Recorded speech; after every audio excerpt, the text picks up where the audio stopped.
My name is Dr. Jennifer Lee Disney, and I'm here on May 14th, 2015, in the beautiful home of Ann Edwards to interview the former First Lady of the great state of South Carolina, Miss Ann Edwards. How are you doing this morning? Fine, and it's wonderful to have all of you here with me. Thank you so much for inviting us into your home today. We're so excited to interview you in relation to the South Carolina Mother of the Year Award Selection Committee. We're going to start with a few questions about you to learn a little bit more about you, Ann. The first question is to ask you to tell us when and where you were born and raised, and tell us a little about your family, education, and early childhood experiences. Well, I was born in Edgefield, South Carolina. This was the home of my grandmother, well, two grandmothers, and Mother came for a visit, and I came early. And so I was born there in November 15th. It was rather chilly for a little small newborn, but the good Lord, I think, had a plan for me. And so from there, I moved to Lake Murray. My father was the operation engineer for the construction of Lake Murray, and then on to Columbia. And then Mr. Murray asked my dad to develop a plantation for him. So we moved to a tremendous property. Part of it is now Fort Jackson. It was near Eastover, South Carolina. And we were there where he built a home, built a power plant, a lake, a sawmill, a coal storage, and all these things back in the early 30s. And I started school in Eastover, and then we moved to Columbia after that was completed. When you're the daughter of an engineer, Dad, I shouldn't tell this, but Dad was a Yankee that finished at Yale. But you move a lot. The longest I ever went to school was 3 or 4 years. So we came to Mount Pleasant after being in Columbia again. And this was a wonderful place to come. I was here in grammar school. And it was a little village, a little historic village. And you could ride a bicycle all around, and you knew everybody. There were, I think, close to 500 African Americans and 500 whites. And we all knew each other. And it was just ideal. And I lived here until I was here in 1941 when the Japanese bombed Pearl Harbor. And things changed immediately for me and for our family. First of all, I lived next door, in the cottage next door. And you had to have blackout because of the shipping. And I will never forget one night I heard somebody, you could hear the oars in the water out in front of us. And I said, Dad, there's somebody in the water, and it was against the law. And so we called the Coast Guard. And it's interesting that after the World War, they said that the U-boats sent people in frequently into the harbor and the ground. And my brother was at Clemson. He's 5 years my senior. And so he left Clemson to join the Army. And that April was a sad time for me because my mother died next door. She had rheumatic heart. And we moved in October and moved to Columbia, and then Daddy was sent to Washington. And Washington then was safe for young people, and everybody wanted to do things for the war effort. So I joined the Junior Army Navy Guild organization, which were the children of people who had been officers before, and was in essence a candy striper. And so lo and behold, it infected me. I just loved it. And so since my brother was with Patton, I joined the Cadet Nurse Corps. Mm. And much to the chagrin of my father, had wanted me to go to college, and everybody wanted to be part of the situation. So this really dates me and lets you know how far back I go. And so I returned to Columbia, and I went to the Columbia School of Nursing at the Columbia Hospital that was affiliated with the university. And after we graduated, we went year-round because they were trying to get nurses, and they would be like Class A and Class B and Class C. And afterwards, the war was over, but there was a terrific polio epidemic.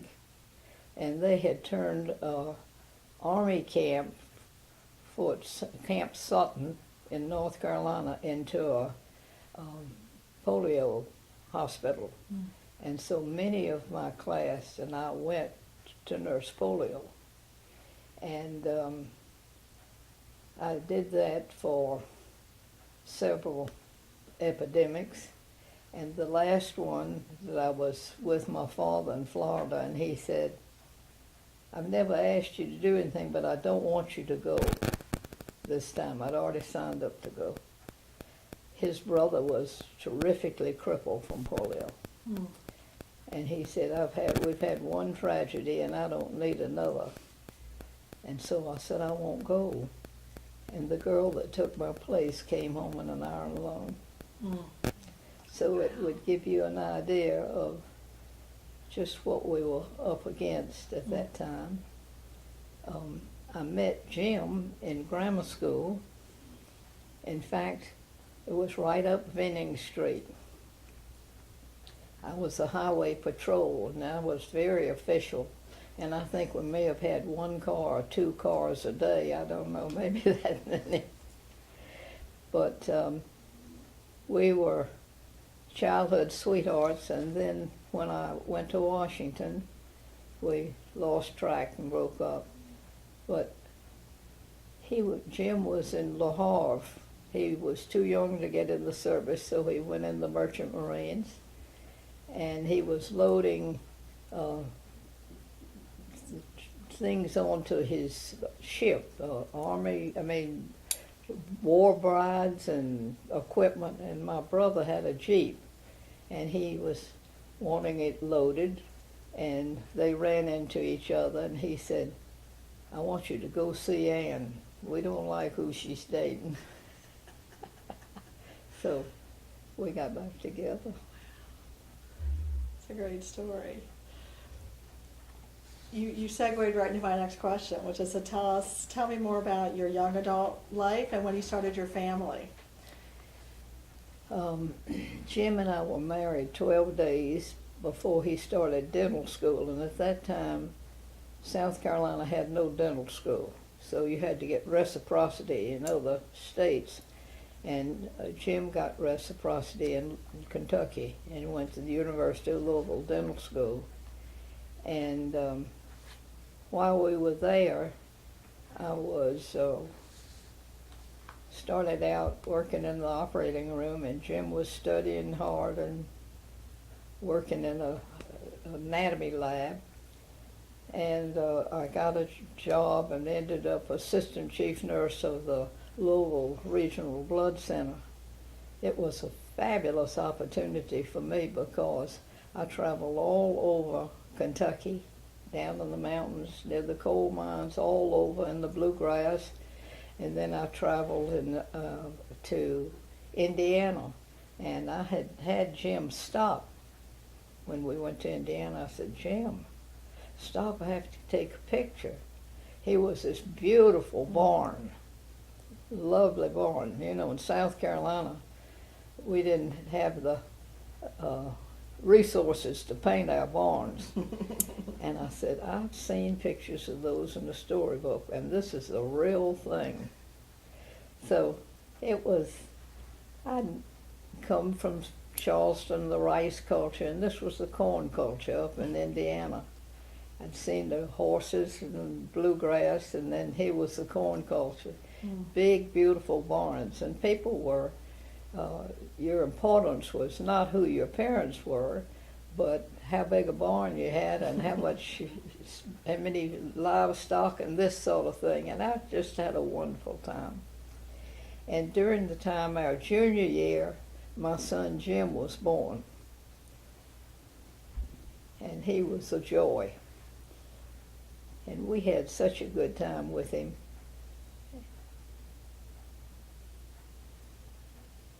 And Jim graduated, and he held Jim Jr., and that he had the cap on, and it was just a wonderful new dimension to our family.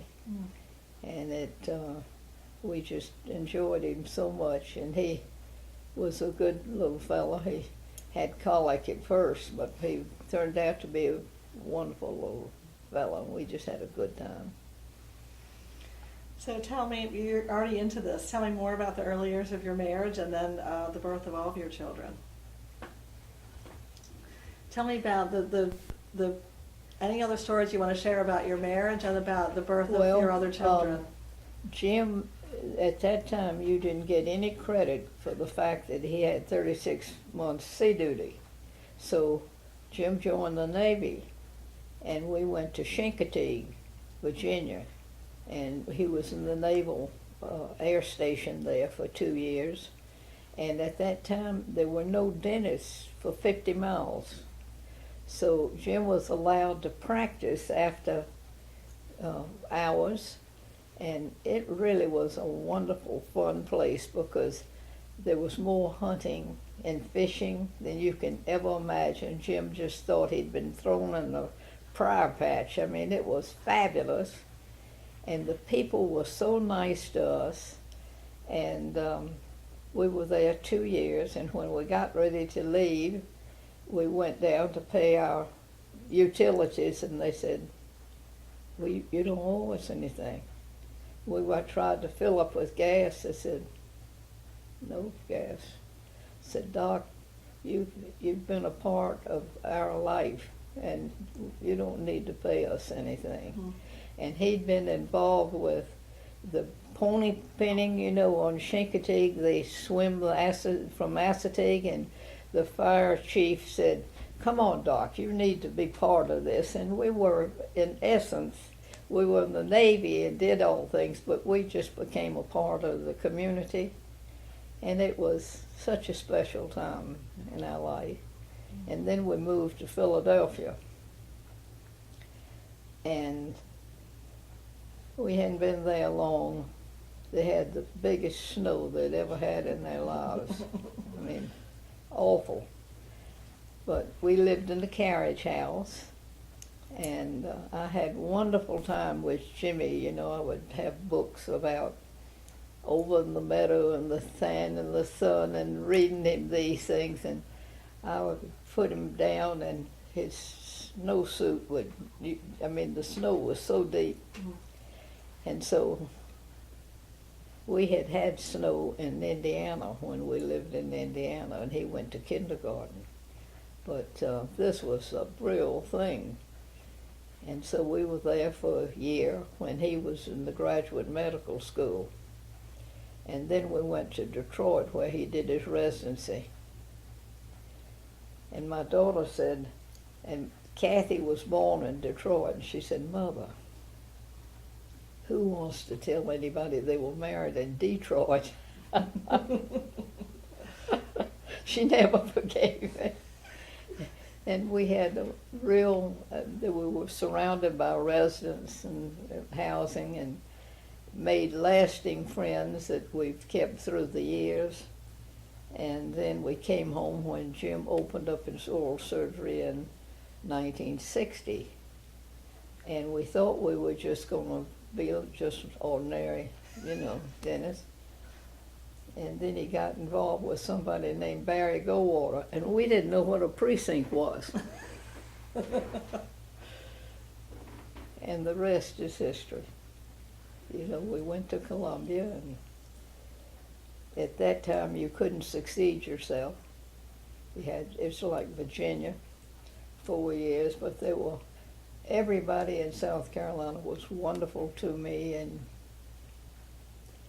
we established a foundation to raise money to help with the furnishings of the governor's mansion, and had a First Lady prayer retreat, and it just was wonderful for all of us, for our family who were in college by that time. And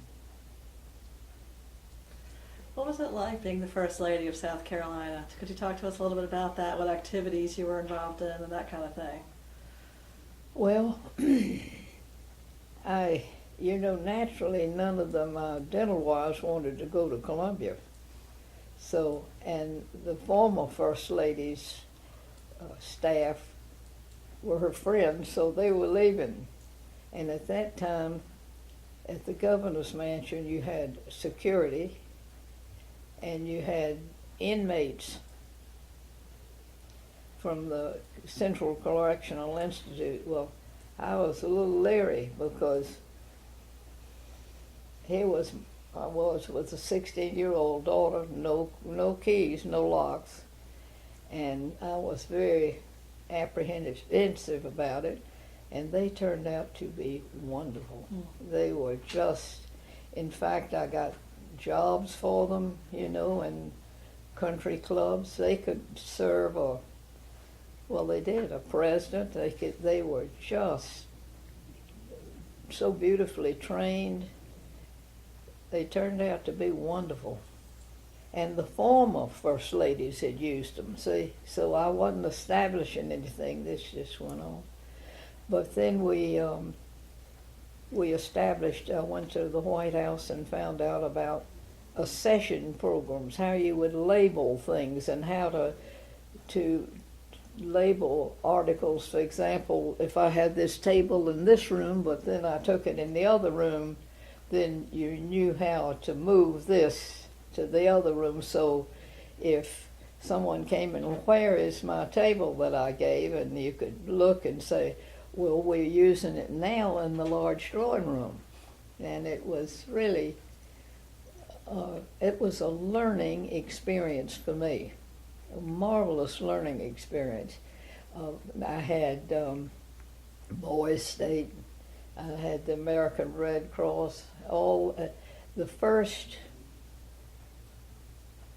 few weeks we had something like 1,500, 1,800 people through the governor's mansion, either on a tour, for coffee, for luncheon, for dinner. The governor's mansion, it's a hotel, it's a restaurant, it's a historical house, and it's all these things that roll into one. And just think, I was given the opportunity to live there for 4 years and meet all these people. And Jim said we would invite the senior citizens to come. And they said 1,000 people will come. We had 5,000 people, and it was pouring rain. And so I said, Jim, what are we going to do? He said, we're going to walk in the rain. So we walked out and talked. No, nobody left. Nobody went home. They all stayed, and we hugged and talked to everybody, and they were just fabulous. I mean, it's their house. People don't realize the governor's mansion belongs to the people. And so we acquired another building. Now it's a complex. Ms. McNair acquired the Lace House, the governor's mansion. We acquired the Boston House, so now it's a complex. And we had national and international leaders there. As I say, it was a learning time. Was it your time in the governor's mansion when you first became aware of the South Carolina Mother of the Year and the award committee? It was. It was the first time they said, we've always entertained the Mother of the Year. Well, it was exciting. I mean, here the committee came and they said, this is how you do it. And I said, fine, we'll take care of that. And It was just wonderful, just perfectly marvelous to have them. And the mothers, Jennifer, all of the mothers were remarkable women. And they were women of substance. They had taught schools. They were nurses. They were leaders. They were wonderful people, but they were the nucleus of the family. You know, they were what held it all together, and you could feel that when they came in the governor's mansion. The children had so much pride to see their mothers so honored. I mean, it was and the grandchildren were just hanging on, you know, and they thought it was wonderful. I mean, it was generational grace. What does motherhood mean to you? What does motherhood mean to you, Anne? I can't hear. When you think about motherhood and being a mother, you just spoke so beautifully about the mothers, the winners of these awards. Would you talk a little bit about what motherhood means to you? I really think that motherhood now, more than ever, the importance of holding the family together, instructing the family in the characteristics you want to instill in these children of the love of education, the desire to exceed, and then when they don't exceed, to put your arm around them and say, it's all right, you know? Mm-hmm. And particularly in today's world, we need to gather our children and hold the family together. Mm. And I can't overemphasize. My mother died when I was a little girl, and I didn't have that. And I think that's one reason that I stayed on and on and on the committee. I should have gotten off the committee a long time ago. But even when I was in Columbia, they touched my life. And it's an unusual thing. They touched in different ways. I mean, one mother would bring these characteristics, all of them good. But they didn't act like they were perfect. Do you understand? Mm-hmm. They were humble, remarkable women. And I think they touched the entire committee. You know, it was a privilege. And I think that's so important now to teach them about God and teach them about the church and about the school, regardless what the church is, some faith. Mm-hmm. It's the basis that holds us together, the faith. And these children just bloom with that kind of nurturing. Mm-hmm. They are confident. They feel loved. They feel that they are important, that they are very much a part of the family unit. And that's what we want to do. Mm-hmm. Each one of us somehow wants to feel like, you know, I really belong. And it's so important that I'm part of this family. They love me. It's love is the basis for it all. Mm-hmm. How did you first become a member of the Mother of the Year committee? Well, I entertained them for 4 years, and I must have done all right, because I came home, and then in 1980, they called and asked me if I would like to be on the committee. I never hesitated. I said, absolutely, I'd love to be on that committee. And how long did you serve? How many years? You served until until the rest, I'm embarrassed. I've been on it ever since. until 2013, right? And still today, the committee still meets today, right? I should have gone a long time ago. We're so glad you did. You've spoken about this a little bit already, but I was going to ask you, how did your membership on this committee impact you, your family, and your community? I think that it gave me something that I had missed in my own life without having my mother to live, that I really saw motherhood in the finest way. And it had to, when you look at turn the pages of this remarkable book, which we would not have without Shirley and Martha. I mean, No. if I can say a few words here now, they're both wonderful mothers. I mean, see, here are wonderful mothers, recognizing wonderful mothers. Mhm. But to think that they realized that we needed to put something together to go into your hands, that Winthrop was wonderful enough to receive it and honor it and realize the value of it. And so they went to work, and I mean, they cleared the deck. And they really, can you imagine, from January to May?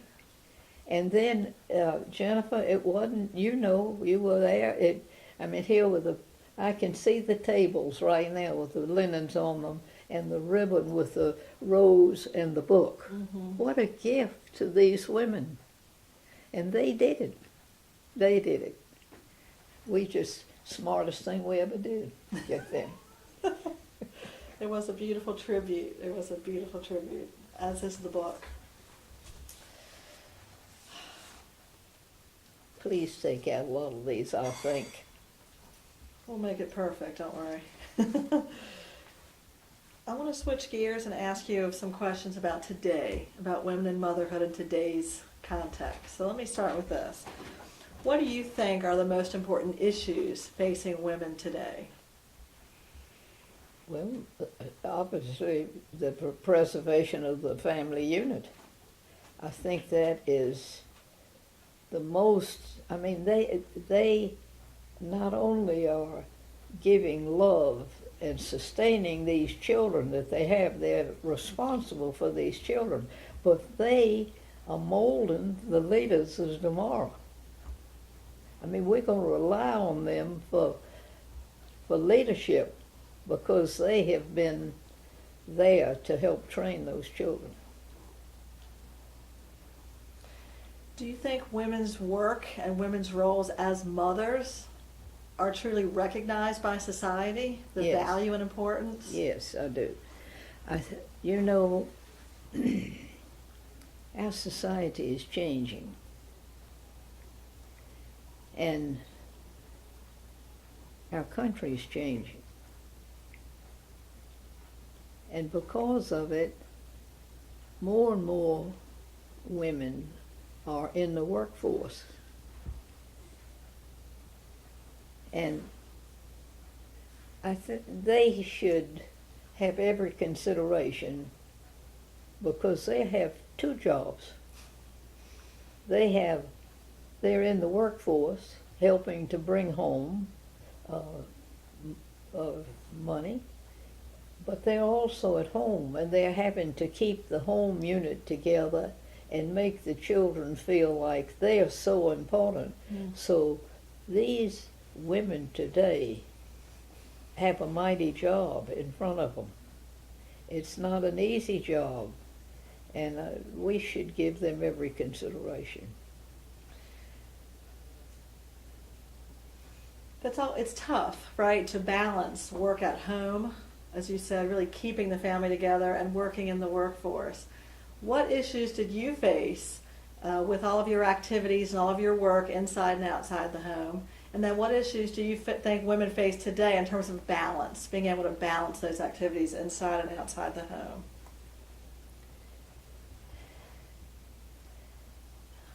I felt that a great deal of my life I've tried to be a partner with my husband. And it has required me to be very active in that partnership.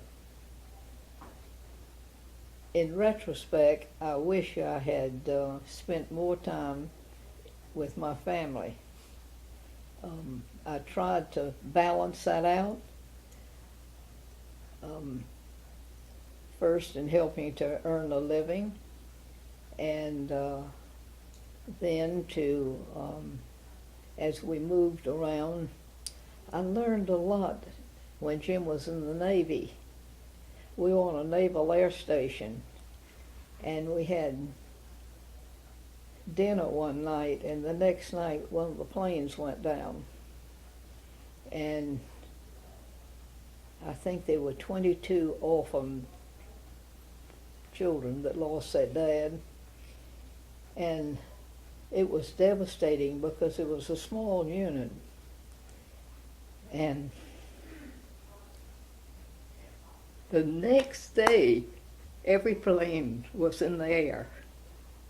And every Navy wife that I knew was there by the side of those people that had lost their husbands. And they were cleaning the diapers, getting the food on the table. It was the most heroic thing that I'd ever seen. I learned about courage then. And I wish that our people would recognize what our people in the armed forces are given today, and the things that they're facing that are just unbelievable. That's powerful. It's a powerful story. Do you think women today face the same issues that you faced in terms of balancing work and family, home, activities in the home and activities outside the home? They need all the consideration that we can give them. This is so true because I know that you all see people that they may be here, but their families may be in Oklahoma, or they may be in Arkansas, and they don't have the family together like we did. This is one of the things. Jim's family lived nearby, but that means so much to have there again. It's just like a ripple. Mm-hmm. And this is so important, and if we can, and I need to practice what I'm preaching, because we need to look out for these young people that haven't had any sleep. They've taken care of the baby all night, and they've got to go to work, and the babysitter's not coming, and they just face many challenges. Mm.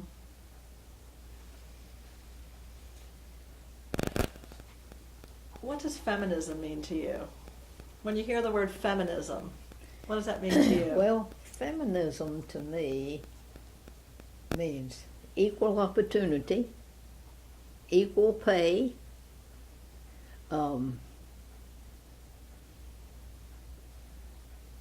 it means standing in the workforce shoulder to shoulder. Mm.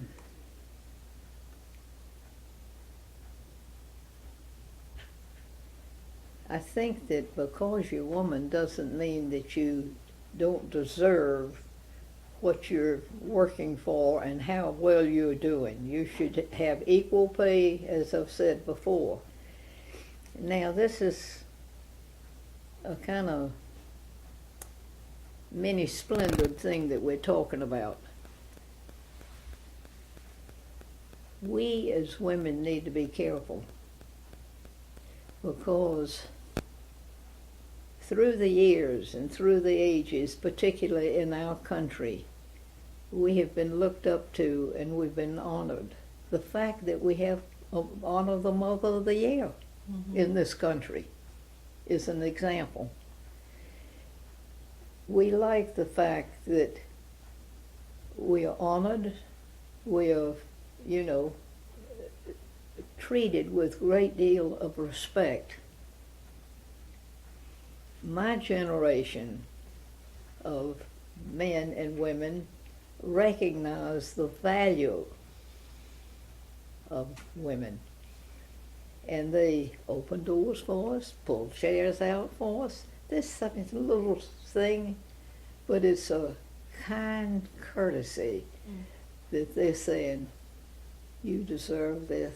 I want to honor you this way. Mm-hmm. And although I want opportunities to be the same, financially and everything, I don't want to step on men. I think that they're struggling too. Mm-hmm. They're trying to support a family. Mm-hmm. And so as we honor them, to have a mutual respect at the same time. That's beautiful. I agree, 100%. Do you consider yourself a feminist? Pardon? Do you consider yourself a feminist? I don't know. Do you think I'm one? I think you're one, but what do you think? I've never considered myself one. I'm just Ann. I love it. That's beautiful. Do you have any, I want to throw it open, does anybody in the room have any questions for Ann? I want to throw it open to see if Ann has any questions for me or for us.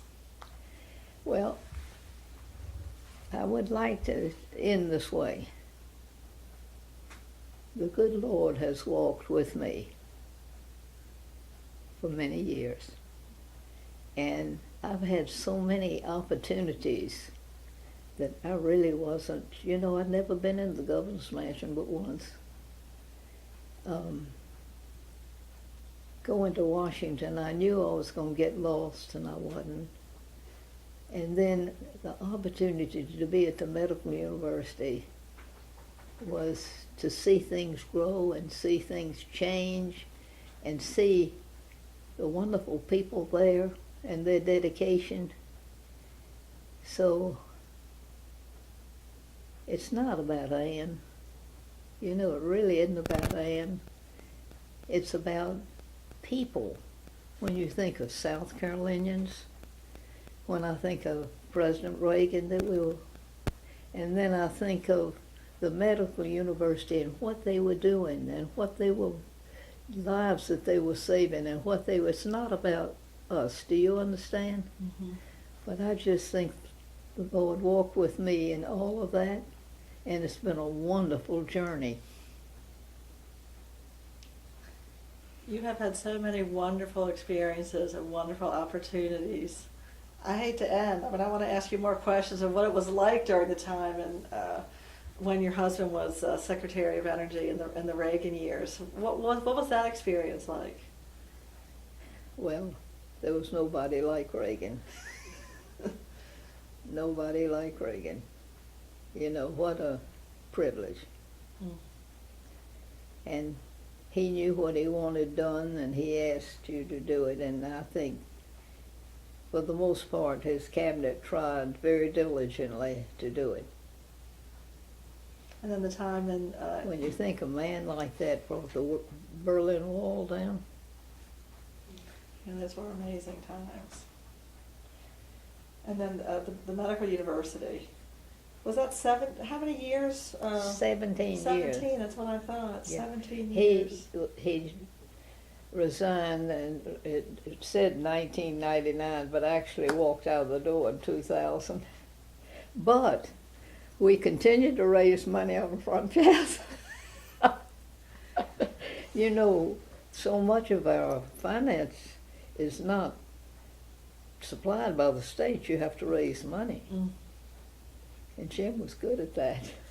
Would he have wanted to be governor a second term if he would have had the chance? I don't think that he looked at things would have. He just sort of did what it was. When we went in, we were very much in the red financially, and he left a surplus when he left, a big surplus, Mm. didn't raise taxes, but he cut our budget right away. And he did, the Educational Equal Opportunity Act and things that meant so much that he did. But I don't think Jim ever looked at, could I stay? I mean, he knew what the rules were and what it was. Of all the jobs he held and all the jobs you held, do you think he had a favorite position? Did you have a favorite position for him or of your own positions that you've held? I think that he did things as he came to them, and he had an ability of surrounding himself with very good, capable people. And he always said, I got the credit, but they made me look good.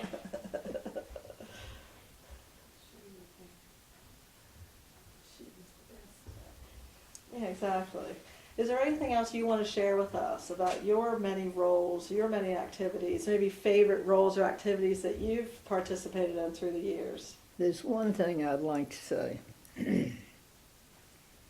This committee has been going on for years and years and years. It's a unique group of women, and they all bring different treasures to the table, different qualities. And I think that it's an unusual thing that they have, do you know how you get in? You have to advertise in the paper, you know that. Do you know that? No, tell me. Well, you put the notice in the newspaper. Does anybody want to recommend a Mother of the Year? But it has to be a church, a committee, or, a group of people. And then they send in these recommendations, and the committee looks at them and says, well, they're all wonderful. And then we tear our hair out, and this one's the best. It's hard to make a decision, and it isn't made hastily, and much looking at it and reviewing it and what the mother's done and what the children's done, and then selected. But this is going on all these years, and they go to Columbia. They don't get any money for it. They just get the pleasure of selecting the mother. And it's interesting because they always say, oh, I wish we could get them all. How many have you had to look at in any given year? How many different nominations? Well, it varies. Yeah. It varies. Must have been a tough decision. You sound like, and I know from experience with your work with Martha and Shirley, there's a real bond that's been formed among the committee members. Can you talk a little about what that is? What causes that? We've had 4 national. National Mothers. Uh-huh. That's amazing. From South Carolina. From South Carolina. And you said all those women were remarkable. I mean, do you remember some of the stories of some of the women that you chose as Mothers of the Year? One of them was Clemmy Weber, who was from Orangeburg. She was an African-American lady. Brilliant. Wonderful. Just, it gives me the cold chills, Then you have, Nancy Hulk. She had so many children, and she went back to school, got her degree, and got a law degree. I mean, you just can go on and on. Give me some other. May Coker. May Coker. Yeah. And then Betty Jean McGregor. I talked to Betty Jean the other day. You did. And this committee has decided that Mother's Day, that they would send a report on each mother. And they want it. They want to keep in touch with each other. And so we all sent Mother's Day cards and sent this report of what was happening to each mother that was living. And it was beautifully done. I can't thank you enough for your time, Miss Ann Edwards. Ladies, is there anything you want to add? Anything you want to say? I don't have nursing. Yeah, because Ann has been very involved. Do you want to speak a little bit about your time as a nurse and nursing and that experience? Oh, I love nursing. You know, I think I got the best training in the world. And I liked action. I liked the operating room and the emergency room. I think, and bedside, loved the bedside, but I was a little hesitant about medicine because Mother had been so sick that I liked things that you could, delivering babies, taking care of young children. I think that it really afforded me experience that I needed as a mother, but there's something about helping somebody that's very ill that is so satisfying. A lot of it you bring home, but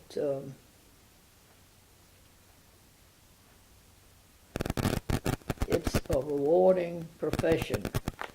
And I am very involved with the College of Nursing now and have been with them since Jim was at the Medical University.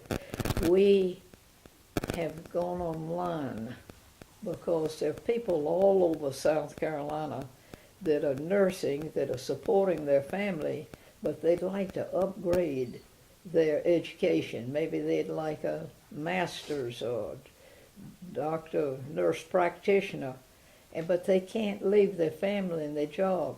So our dean went online so that these people that are nurses can upgrade their degrees.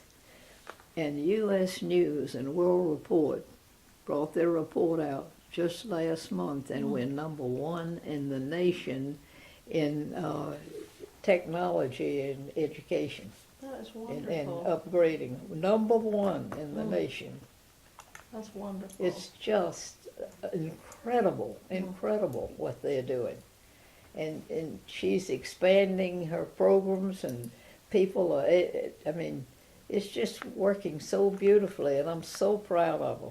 And we've recently restored the College of Nursing building was terrible. And just this past December, they cut the ribbon to get back in, and it is glorious. It's beautiful. That's wonderful. So wonderful. Well, I just want to tell you what an honor it has been for me to get to meet you, to get to interview you. I mean, what you and your husband have contributed to this great state, to this great nation, to your families. It's really remarkable. To the Mother of the Year Committee, to all the women in this room, thank you so much for all that you've done and your legacy that you and your husband and your family lives on. Well, you're very kind. When I look around and I see all the wonderful examples, I appreciate your kindness, but I don't feel like I have a legacy. I just it's been a privilege and an opportunity, and I've enjoyed it. I've enjoyed the dental auxiliary. I've been involved in too many things, saving Sneeze Farm, and Thank you so much. well, it's been wonderful.